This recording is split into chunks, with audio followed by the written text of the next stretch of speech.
Hi all, I really need some thoughts about my current situation.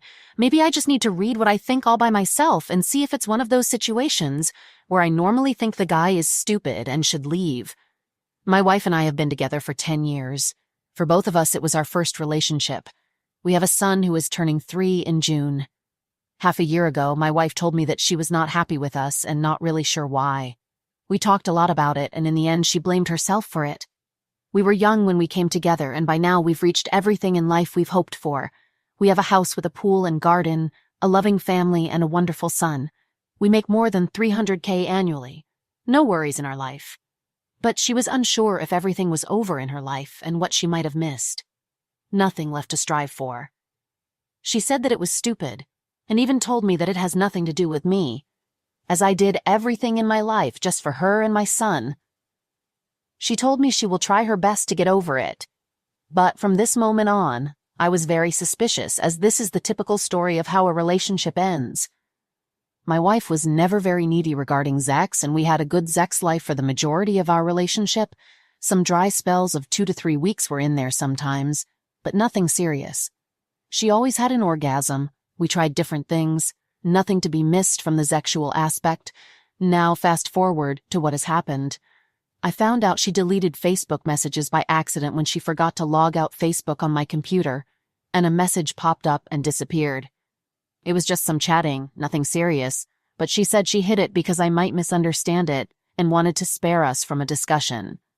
I knew by fact it was nothing serious, but still I was very mad that she hid it. It wasn't even this guy, and it was really just some chat. But she was afraid this could hurt us. I need to mention this, as I also felt betrayed right there. It was kind of the first betrayal I forgave her. I told her that things like that are unhealthy. I know men. First some chats, then some flirting, next time drunk at a company event they try to touch her, etc. She should shut off things like that as a married woman. 1 week ago, I had a bad feeling. Can't really tell why. I was never the stalker type of man, but as I got her a new iPhone for our anniversary last week, I knew she had a backup on her notebook, and I decided to restore it on my old phone. And then it struck me. My heart shattered and beat like 2,000 RPM. I found a text of him saying he loves her and wants to be with her. He is a co-worker married with 3 childs. I found videos of himself he sent her. I found nothing of her. I immediately confronted her, and she confessed that she had sex with him 2 weeks ago. He was very pushy and already tried to kiss her once before, which she blocked but never told me about. Then, on another day in work, he talked her into a separate room to talk about it with her, and immediately started to make out with her and opened her jeans, which eventually led to sex. She told me she didn't know how to get out, tried to refuse half-heartedly, didn't say no, and let it happen. She knew it was wrong and was thinking about how it would be the end of everything, but couldn't stop it. Waited for it to be over. It lasted for 2 minutes. He came on the floor and she didn't feel anything. She left and sat in the car crying before picking up our son from the kindergarten. She cut off all contact and deleted everything, told him to delete everything, but he sent the messages I found. Since then, there hasn't been any contact or messages from her side, and she can avoid him all day at work if she wants to. I was furiously mad about how she could have done something like that, and told her everything is over and planned how we will get divorced. She just resigned. She knew what she did was horrible and cried the whole time while I treated her like the last scum on earth as I was broken mad. I didn't want to see her and wanted her out of my life. She wanted to leave me after it happened, but she didn't know how, and she just couldn't because she's madly in love with me. I found out before she found how to do it. We had a family weekend planned the very next day, which I knew my son was looking forward to for weeks. My parents, her brother and wife, my nephew. So I just manned up for my son and didn't want to ruin it for him and the family, and hid everything. We had the chance for 2 long talks, 3H, where I was able to listen and talk to her normally. I know she really regrets what she did, and I know she was confused with her life for more than 6 months. And seeing me breaking down and cutting her off hurt her. She wants to quit her job, do counseling, anything just to keep our marriage alive. She would sign any contract that she will lose everything if it ever happens again. Anything. I always thought, once a cheater, always a cheater. If I ever get cheated, I'll leave instantly. I did it right like I promised myself when I found out. But every time I see her or my son, I just can't do it. It's the worst with my son. I love him more than anything else, and I get sick of thinking that I will just be able to see him 1-2 days a week if I divorce. I get sick of the thought that at some point in my life, there will be a second father figure for him if my ex-wife will find a new guy. I could vomit just thinking about it. Even more as I did nothing wrong, multiple times reassured by her. I didn't treat her badly or didn't give her enough attention. It was just her confusion in life, which he promised me 100 times is now over. She wants me. She wants our family. One mistake in 10 years.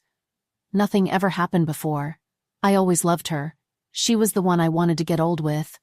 The one I could trust blindly, my beautiful angel. And now I can't even look at her without seeing the scene. I really wanted a healthy family all the time. I want to be with my son. I want to be his father. But it made me so mad that we had a talk about her confusion in life, that I offered her to go for counseling, which she refused as she knew it was just her. She was mad at me for pointing out that this might leave her open for an affair and denied it. I saw it coming all along and couldn't do anything. And now I'm sitting here thinking about if it is possible to carry on, if it is worth carrying on. I think everything would be over if it wasn't for my son, for the family I dreamed about. I do not want everything that will come towards me if we end this. She can't afford the house. I'll have to take another mortgage to bail her half out as she is in the contracts, even though I pay for everything. About $300K. She is only working 25H to do household chores and take care of our son. She will move out with my son. I can't stand it. I can't decide what I can't stand less. Being with her and seeing the lies and the cheating she did to me. Being without the love of my life and my son and missing them. Being financially ruined. Even though I could stand that part, but it is still something to consider under non-emotional aspects. I really believe her remorse and that she has cleared up her mind. And how it happened. I don't know if I'm a naive, stupid duck and just want to believe it that hard. That's why I needed to write it down. I don't want to be a stalking control freak. I never didn't let her do any night outs or anything else, but right now it's hard for me to trust her. But I might turn into one. Can I ever trust her really again? She is now a person I never thought she could be. I'm also afraid how it might change me. There were multiple occasions where attractive women tried to flirt with me, and I just shut it off immediately and went away. Maybe next time I'll be thinking, duck it, she did it too? But that would be a betrayal to myself, so I think I should be able to handle my personality. I can't wrap my head around how she wasn't able to predict that. To shut it off. How she just let it happen. Just because she liked to get affection anywhere else too, even though she had more than enough from me. Just because she liked compliments and thought everything was a joke. So, any of you went through a similar situation? How did you handle it? Have you ever been able to look at your SO in a loving way again? Am I exaggerating? It was just a small physical mistake.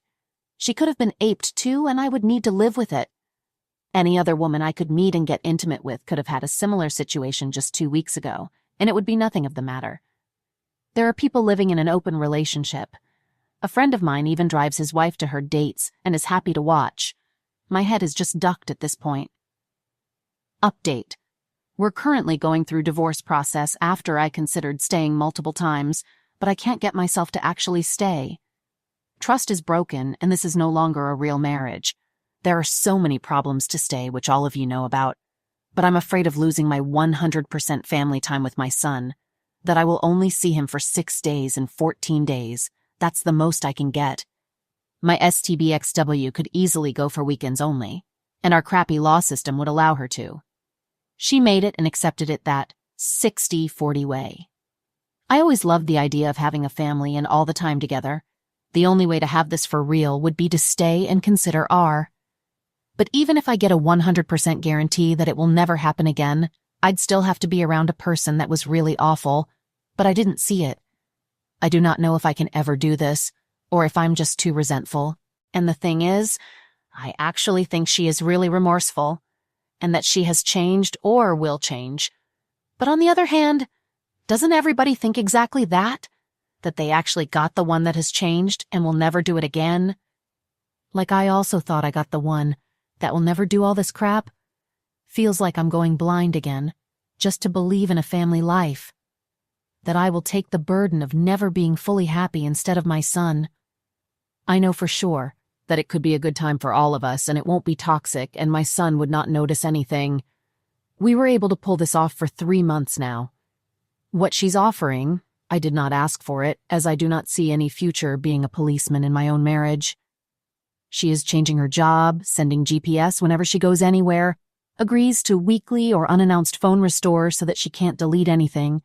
I always had access to all of her accounts and her phone, installing spyware on her phone, going to MC, living with the fact that I will never love her again like it was before, divorcing under my terms right now so that assets are split and so there won't be any discussion that she receives anything more if we separate in the future. Postnup is a scam according to my lawyer, as anyone could argue against it in the future, even though it's mutually signed. Going to a lie detector test to prove that there isn't anything left that she is hiding, selling her new car as they were in it. She has already spoken to all family members, admitted to it, and apologized as much as she could. She has admitted to an affair that I would never have known about, so she really came clean for this one time. She answered all the questions I had about this awful history. She is willing to answer every question that might come up. She made plans for a new room for our boy, planned vacations and trips together, and planned our future. This made me really uncomfortable as I told her that there might not be any future. She understands and stops and will try to make me comfortable in small steps. She only did this to prove that she thinks about us in future and is willing to give everything. She gave her biggest respect and thanks, that I was staying and thinking about my decision for the last 3 months. She understands that I can't be with her, and I do not want a relationship. She hoped that she would have got more time to prove that everything will be better, and time will heal my wounds. That she will do everything needed to make my son and me happy. She tries to let go of me and will try to stop talking about everything she could do, and that she needs more time. Just to show respect for my decision to leave, and stop making me feel worse by clinging on to me. She really wants to try, but she can't let go of me and our family for now, and still wants to find ways to work this out. I could ask anything from her. She is not giving me any blame for being unhappy and taking these wrong decisions. She knows that she could have fixed everything by herself and didn't need to run away. That it was stupid and immature. That nothing that made her unhappy was my fault. That I couldn't have done anything differently. She will never find a man like me and didn't value what she had in me. She hates herself for it and expresses it multiple times. She apologizes to me not only for cheating, but also for ruining our family and my life. She really did never think about her consequences and always thought that she would wake up from her adulterous behavior, that no one would ever know about it, and she would be better to me than ever. She never saw that she would ruin me, our own little family, and everyone around us. That her own family will treat her with disrespect. She never had a thought about getting caught and really hurting someone, that no one would get hurt because no one would ever know. She saw the abyss now and admits that it is awful that she can only see this now, that she should have known about it all the time, and that she's no longer a stupid 12-year-old girl, that she sounds like a selfish witch only trying to save her own life. But she would do anything to prove that it is not for her own comfort. Won't take any money from me, do it all by herself, stand up and do things by herself. She would allow me to see other women for myself and would live with the pain. She is already dealing with me being with other women when I told her it's over. I really thought that I finally made my decision to leave. I was going back and forth the last few months, and just now when we will be at the lawyer's on Tuesday, I'm thinking if I will ever regret it, if I see her with a new man where she is a good and happy wife, staying faithful and being a good mother. While I might never be as happy as I was some years ago, and I will have to see her for the next 15 years or so because of our son. On the other side, I'm anxious about staying, and she is not holding up the expectations she set for herself. That I will set for her, that she might change back to a cheater again, and I will lose out on another couple of years. That I will regret staying in 5 years and being mid-30 by then, losing time of my own life. Did any of you ever regret the decision to leave when you saw a real different person? Update. So another update, she's a perfect cheater. It's over, and I've left. Still got bad feelings. Talked with her about everything again and some things didn't make sense. I couldn't trust her in anything. So I went for another backup. I found 1 month of conversation, 1 month of her telling how much she loves him, how they want to be together, how they were together, how they ducked and did everything possible. Videos, nudes, everything like a full-grown affair. For 9 months. How they are going to leave us. Get a new flat. Everything you can or cannot imagine. When I confronted her that I know everything, she came home, and I told her about everything I know. We had a huge fight because I was just telling her about how we are going to be divorced and that it is over. Final and forever, no coming back. She escalated into that she only wants out of the divorce what she deserves. Thinking about 50% of the house and everything we own. I had already talked to my lawyer friend, and he hinted that there might be chances that she will receive much less as I have that much evidence, and she is the one to blame for the ruined marriage. She got angry and told me about how she will not let my or my parents see my son if I'm going for a dirty divorce. I know that was just an anger reaction, kept cool and calm, and proceeded to tell about everything that will happen from now on. She went to tell her parents, I brought my son to bed, and when she came, we had another fight about the phone. She wanted everything I had to delete. Nope, keeping that as evidence. Again, if we go the dirty way, I won't see my son and so on. Full anger mode. Went to see Mai and her father. Her father was devastated and crying for 2 hours while he met with my father before. They understand everything. Her father apologized and told me that this was unfair and he can't believe what she had done. Went on to see my best friend and talk to him and to cool down. When I came home, she wanted to have another talk. She agrees that she ducked up hard, that she couldn't stop it as she was enjoying exploring other ways than just being with one man her whole life. She ended it multiple times. He started it multiple times again. Herself too. She was addicted and admits to it.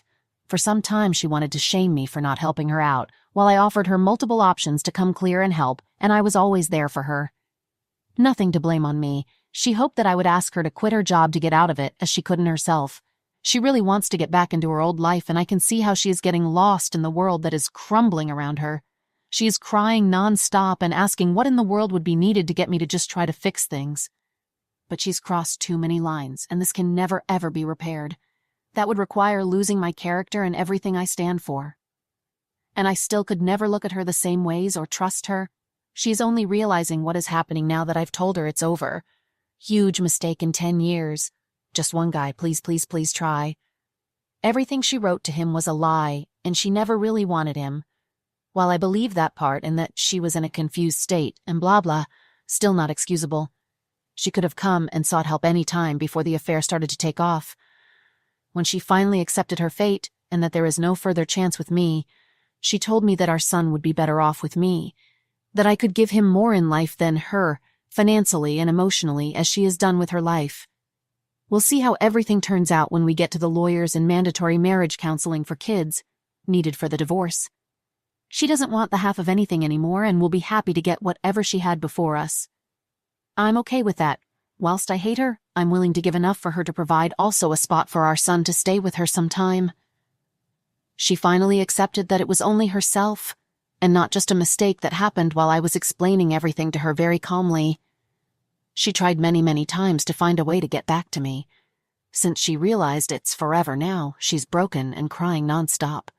She knows what she has destroyed and what she will need to live with the rest of her life. I believe her, but still, it's too late. Sorry for anyone out there who reads this in a similar situation and hopes for the best. Do not. Expect the worst, 'cause it's coming. I'm broken, but still feeling better now than the last days of uncertainty, if I could ever forgive and be with her. I'm feeling good right now. I know that everything will catch me in some time and bring me down, but I'll fight through that.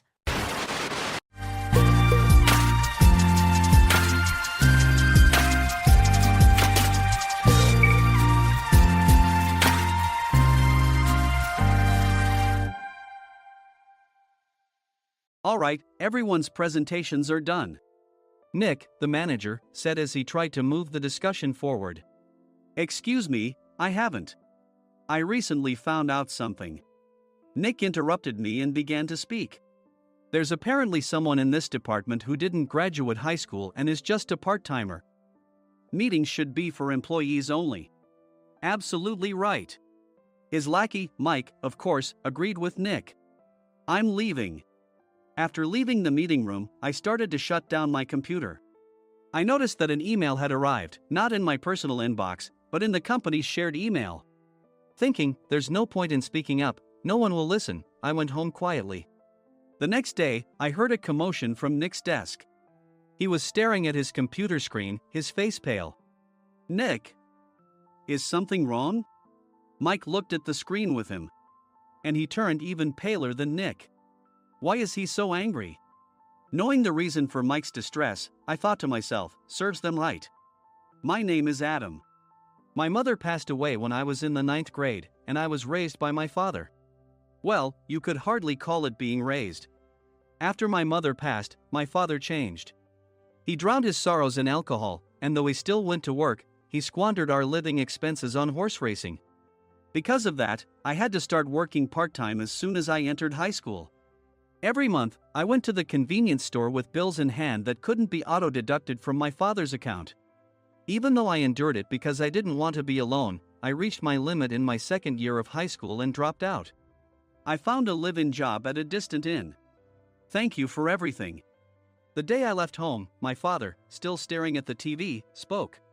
Take care. That was our last conversation. Back then, 18 wasn't the age of majority, so I needed my father's permission to work, and I couldn't hide my place of employment. Yet, my father never visited me even once. I kept working just to survive, and before I knew it, I was 42. Years of hard work paid off, and I was transferred to the headquarters. I was thrilled to be recognized by the company, as I thought I'd be working in the field until retirement due to my lack of formal education.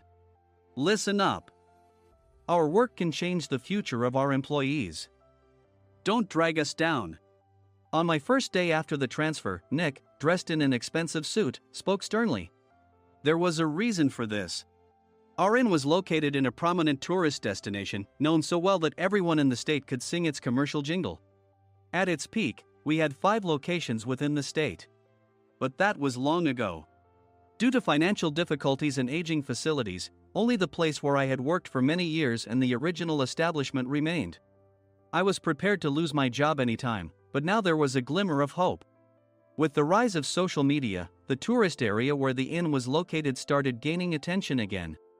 Depending on how hard the sales department, where I was transferred, worked, we could either thrive or be forced to give up this prime location to the new hotel chains continuously popping up.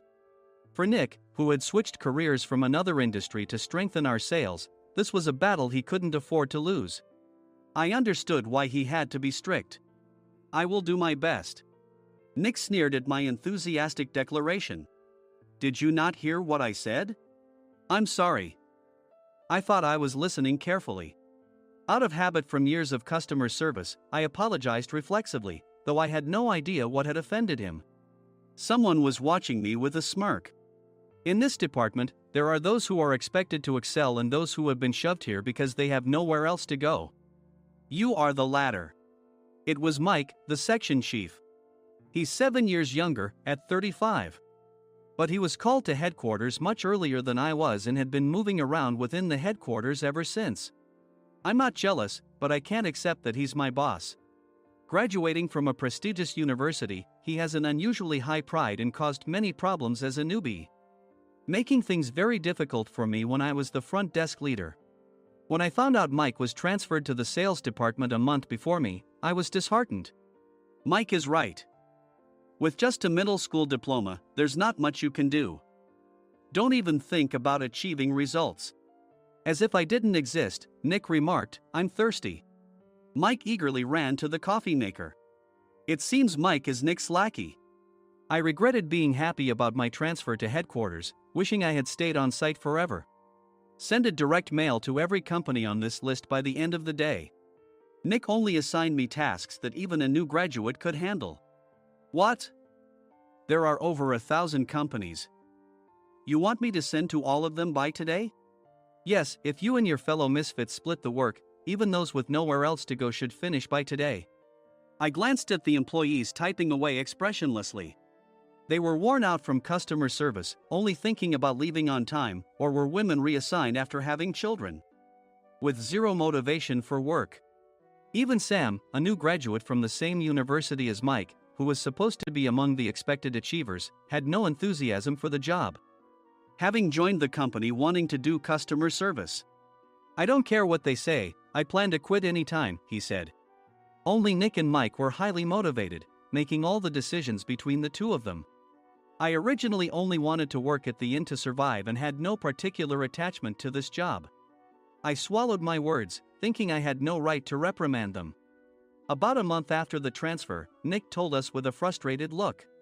"To commemorate the 50th anniversary, we've decided to create a plan exclusive for one group per day." Originally, Mike and I were supposed to come up with it, but our president, Mr. Thompson, insists on hearing everyone's opinions.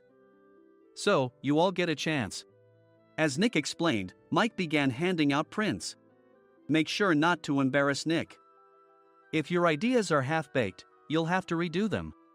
It seemed that they had printed his handwritten notes by Mr. Thompson, which included several questions and a section for free responses. It made sense why Nick had to seek our input, given that all responses had to be submitted to Mr. Thompson. We were given a week to think about it, and a meeting was scheduled to compile our ideas. My plan is to let guests enjoy both the old and modern America. Nick began the presentations. Guests would watch a master confectioner at a nearby traditional sweet shop make sweets in front of them. The welcome drink would be premium tea in a bottle. Nick's plan was certainly attractive. After his presentation, Nick called on us to present in the order we were seated.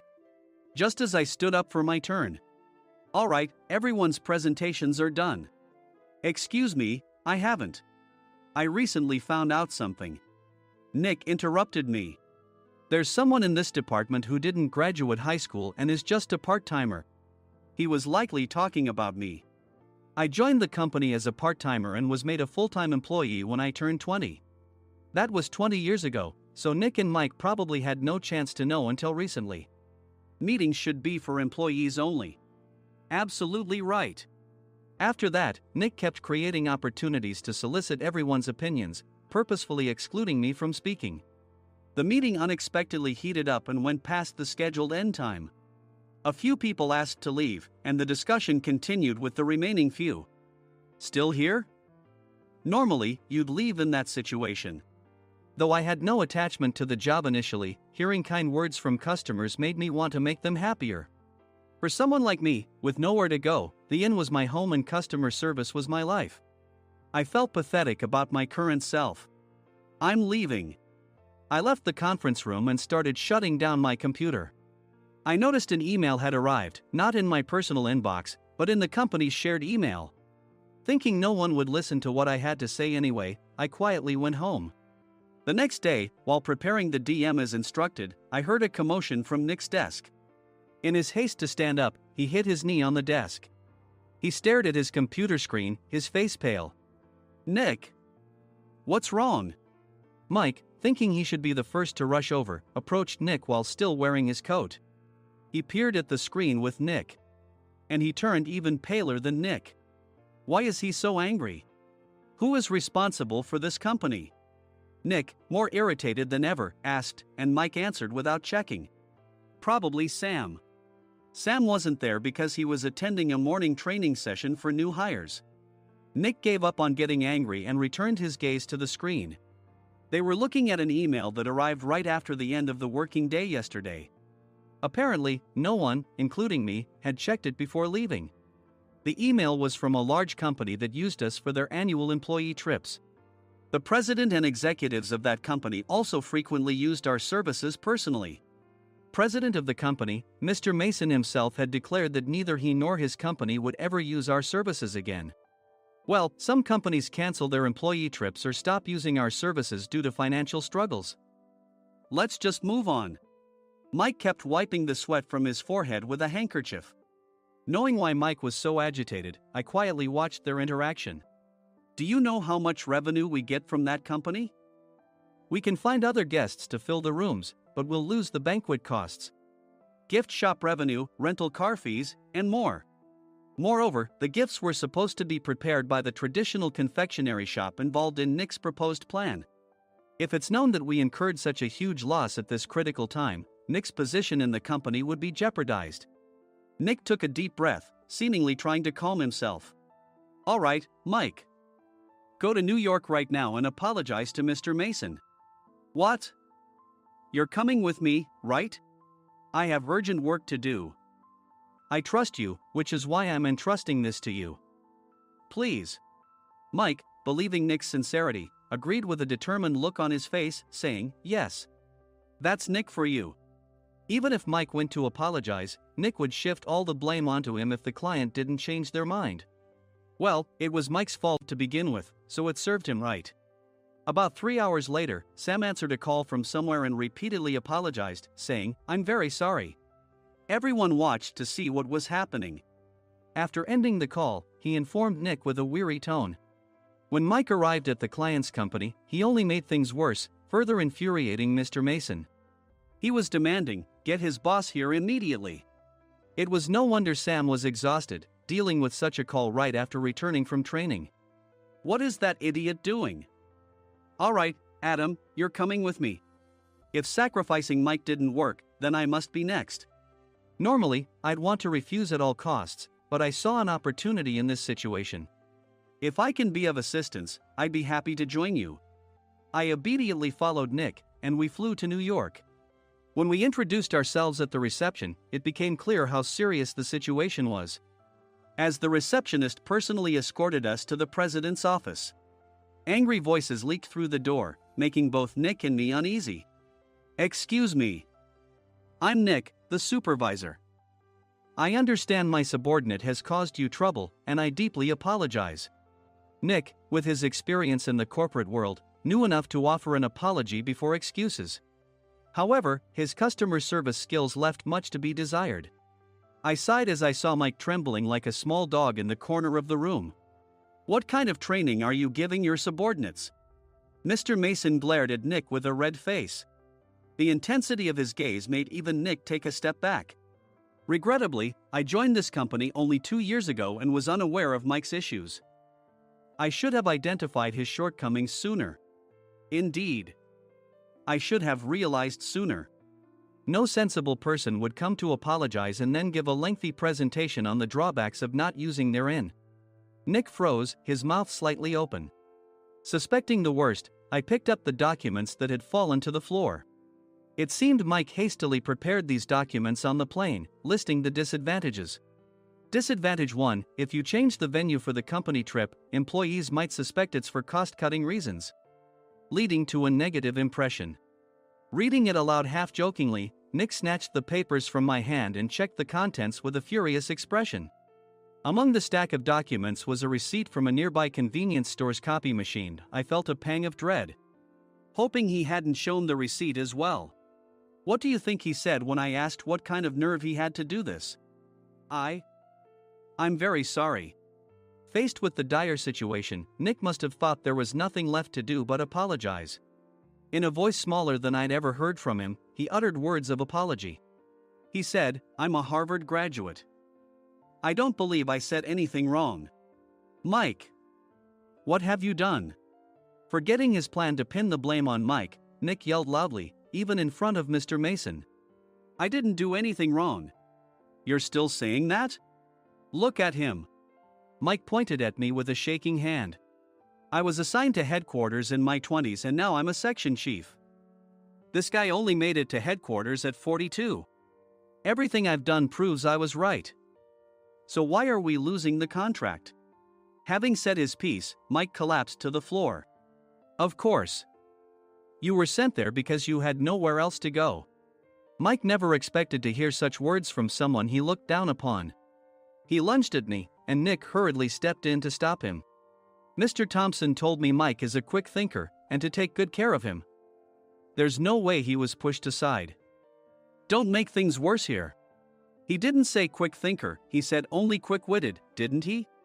I don't remember that part. I recalled the many troubles Mike caused when he was a newbie.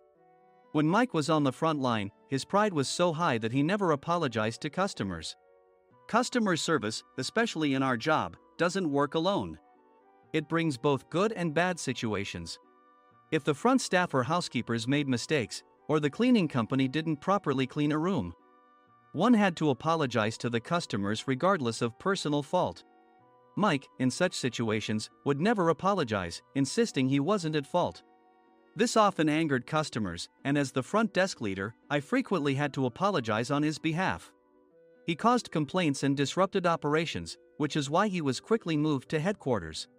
In departments where he didn't interact directly with customers, his quick thinking was beneficial and things went well. But it seemed his flaws were starting to show. Corporate reservations are supposed to be entered into the system by the sales representative. But a quick check yesterday revealed that more than 10 items were missing from the client's reservation. The handover document clearly stated what needed to be prepared. Why didn't you enter it into the system? Why do we have to give them special treatment? Filling rooms near the banquet hall, setting up all the food in advance. Specifying the brand of wine, they're too demanding. No wonder he always angered customers, I thought, feeling a headache coming on. Grouping them in rooms near the banquet hall is for our benefit too. It makes it easier for the staff to set up beds and serve breakfast since everyone's schedule is synchronized. As for the other requests, Mr. Mason suggested them to lighten our load. I didn't know that. Nick finally seemed to realize that Mike was the one who had angered the client. What did you say to them? I just told them we wouldn't give them special treatment anymore. We shouldn't waste effort on things that don't bring in money. I was utterly exasperated at his lack of understanding of customer service. Of course, we shouldn't comply with unreasonable demands. But carrying over successful practices from past stays makes customers feel remembered and enhances their experience. Good memories encourage repeat visits. That's part of our job. I looked down at Mike, who was sitting on the floor. In our job, nothing is a waste. Mr. Thompson likely moved you to the sales department, hoping you'd finally understand this. How do you think he feels now that you've failed to meet his expectations? Mike, tears in his eyes, fled the president's office. I was amazed he still hadn't apologized. You have it tough, Adam. It's okay, we're all employees of the same company. I deeply apologize for this disrespectful incident. Especially after all the care you've shown us. If it weren't for you, Adam, I really would have stopped staying here. When I heard you were moving to the sales department, I was willing to reconsider if you handled it. Seeing us talk so amicably, Nick's face contorted. Do you two know each other? Adam's service is excellent. I always requested him specifically. Normally, we don't accept specific staff requests, but we made an exception for Mr. Mason, adjusting my shifts accordingly. He had personally stayed at our hotel just before my transfer, and during casual conversation, I mentioned, I'm moving to the sales department soon. If I hadn't told him then, things could have been much worse. Please continue to take care of us. I look forward to it. On the return flight, Nick awkwardly offered me a can of beer. It's still working hours. Of course, I had no intention of forgiving him for a single beer. Nick might try to pin everything on Mike and avoid any consequences. While pondering this, a startling fact came to light. Nick, the tea bottles for the plan have arrived. I handed Nick a bottle labeled with our inn's name. They look good. What are you talking about? These are plastic bottles. I had assumed we would use the trendy, high-end bottling tea. But what arrived were ordinary plastic bottles of tea with customized labels. The only unique aspect was the label, which had the inn's name, making it look customized. Upon further investigation, I discovered that a substantial amount of money was set to be paid to the tea company. It was priced like bottling tea. Does this plastic bottle really cost $100 each? The tea inside is specially blended for us. The extra cost is for that. Wouldn't it be better to use another tea company? Or is there a specific reason we must use this one? As Nick continued to make excuses, I showed him a printed email. I informed the tea company's president, Mr. Mitchell, that we discovered irregular payments and he confessed. He said you two were high school classmates and planned to split the extra money. That idiot. Why did he confess? That's not important. You should worry about yourself, this could turn into a police matter. Opening the bottle cap, I suggested. How about calming down with this tea? It supposedly has a relaxing effect. Nick drank the tea frantically. In the following days, decisions were made about their fates. Mike was reassigned to the General Affairs Department, with no chance of transfer or promotion, as per Mr. Thompson's orders. As for Nick, since the payment to the tea company hadn't yet been made, he narrowly avoided legal trouble. Instead, he was encouraged to leave the company, and to avoid further complications, Nick submitted his resignation. Rumor has it that connections between HR departments have made it difficult for him to find new employment. Even though it was good to have those two gone, something unexpected happened in the sales department. Everyone became motivated and united in refining the 50th anniversary plan. In the end, my plan was adopted. We collaborated with the Tourist Information Center to provide personalized guides. The plan, tailored to the number of guests, was truly special for the 50th anniversary. Hey, is Adam's family coming to stay? I immediately booked that special plan for my family. Sam noticed it on the reservation list and quickly picked up on it. Yes, I'm inviting my father. That's great. I might invite my parents too. I lacked the courage to face my father just as Adam. But here, with the confidence Mr. Mason praised, I felt ready. The 50th anniversary plan was a perfect opportunity to reconnect with my father. I hoped to bring back the days when we could laugh together as we once did.